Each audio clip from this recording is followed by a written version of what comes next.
हाँ तो सज्जनों देखिए, चार के तत्व आपको बता रहा हूँ। शास्त्रों में, पुराणों में, आपको परीक्षा में, जैसे कि आप धर्मगुरु की परीक्षा देते हैं या कोई परीक्षा देते हैं, तो आपको व्यासपीठ गुरुकुलम चैनल से ये दिया जा रहा है। इसको जरा सा आप दिमाग में रख लीजिए। धर्मगुरु की परीक्षा में खास करके, और पीजीटी, टीजीटी, यूजीसी किसी भी परीक्षा में ये तत्व आ सकते हैं। इनको ध्यान दीजिए। मैं अभी इसी पर फोकस किया हूँ कि आगे आने वाली पीजीटी की परीक्षा है अप्रैल में। अभी डेट नहीं निकला है, लेकिन निकलते ही आप अभी से तैयारी शुरू कर दीजिए और वीडियो देखना शुरू कर दीजिए। आप परीक्षा में जिससे आ जाएं, तो इनको जरा देखिए। ये आपको पूछ देगा, कोई भी क्वेश्चन पूछ देगा। आज 3/1/2025 है। चार के तत्व हमने लिखे हैं। सबसे पहले तो चार धाम है, उसको देखिए। ये धाम है जगन्नाथ जी पुरी में, रामेश्वरम, द्वारिका और बद्रीनाथ। ये चार धाम हैं।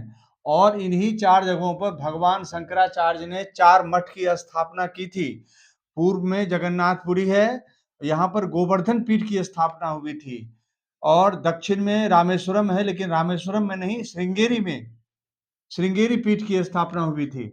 और द्वारिका में शारदा पीठ की स्थापना हुई थी। ये पश्चिम में है, आप जानते हैं, गुजरात में।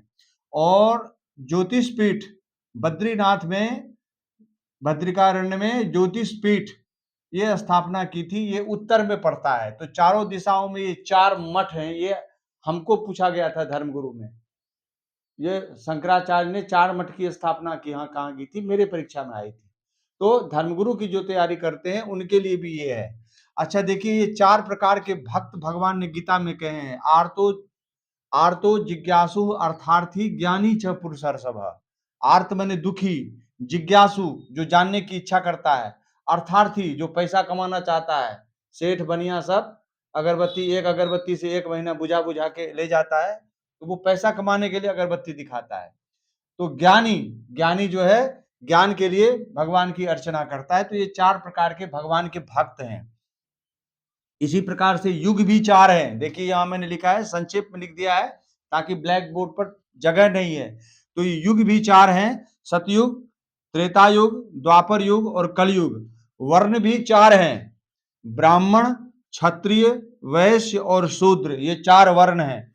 वेद भी चार हैं, ऋग्वेद, यजुर्वेद, सामवेद और अथर्ववेद।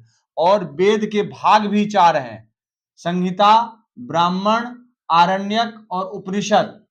सुनना है आपको वीडियो और कुछ नहीं करना है। पुरुषार्थ भी चार हैं, धर्म, अर्थ, काम, मोक्ष।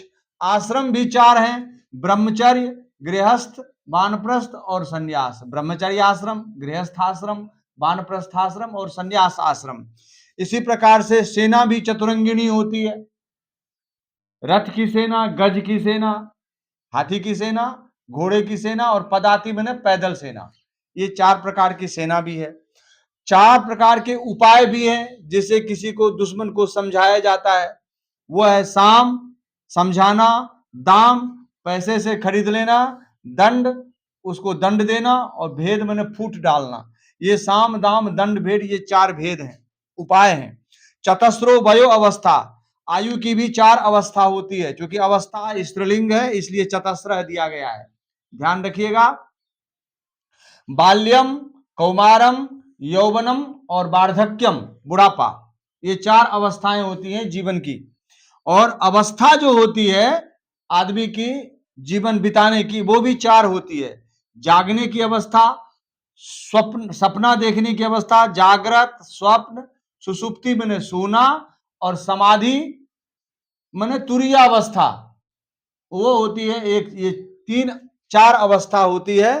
तो इसको जरा, समाधि या तुरीयावस्था एक ही है, तो चार अवस्था भी होती है। इस प्रकार से शास्त्रों में ये चार चार के तत्व हैं।